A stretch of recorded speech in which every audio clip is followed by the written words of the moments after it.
Hi, this is Dr. Gaxno Perry. Eddie Rickenbacker is the one who said, courage is doing what you're afraid to do. Ladies and gentlemen, today is the 4th of July and we celebrate Independence Day from 1776. And our veterans who have fought for us really enabled this independence and freedom to persist until this moment. And this video is in tribute to them.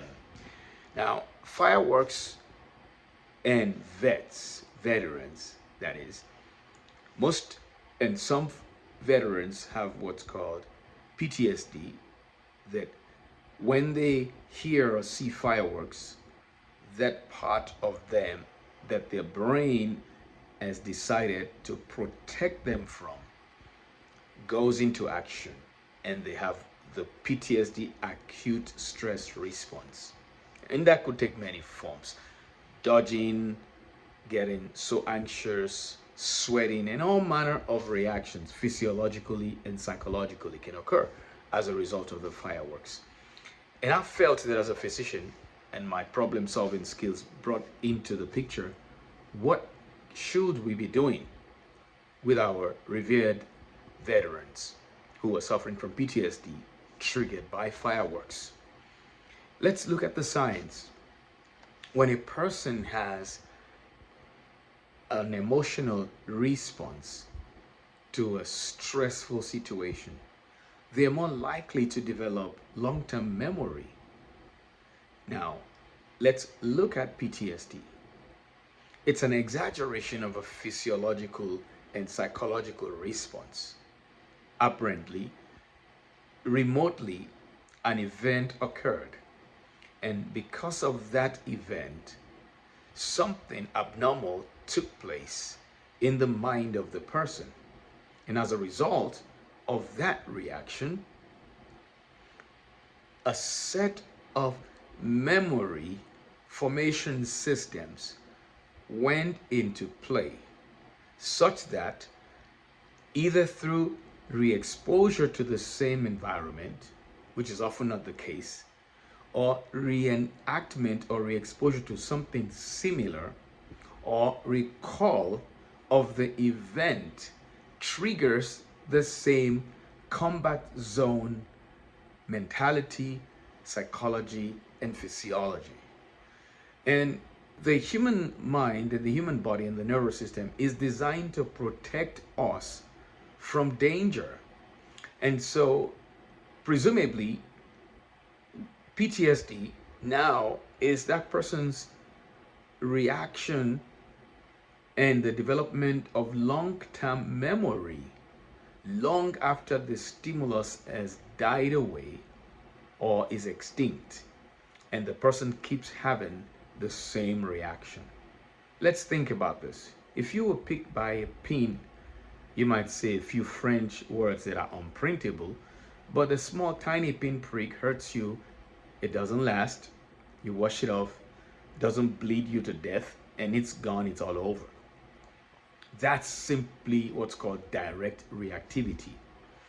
But in the case of PTSD, you not only have a psychological reaction that should go away, but you now have a psychological and a physical and a physiological set of reactions that persist or are reactivated anytime something similar to what you experienced in the past occurs. For example, fireworks triggers combat zone and people dive under. A plane flying over, you dive under. Long after the fact, 5, 10, 20 years after the fact.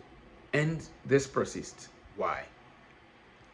It's because the brain, through certain specific organs like the hippocampus and amygdala, have helped store memory for the event.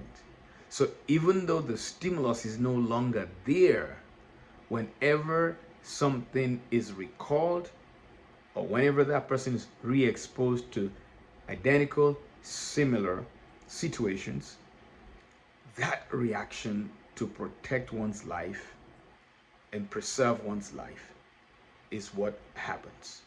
The question is, should this be forever? Absolutely not.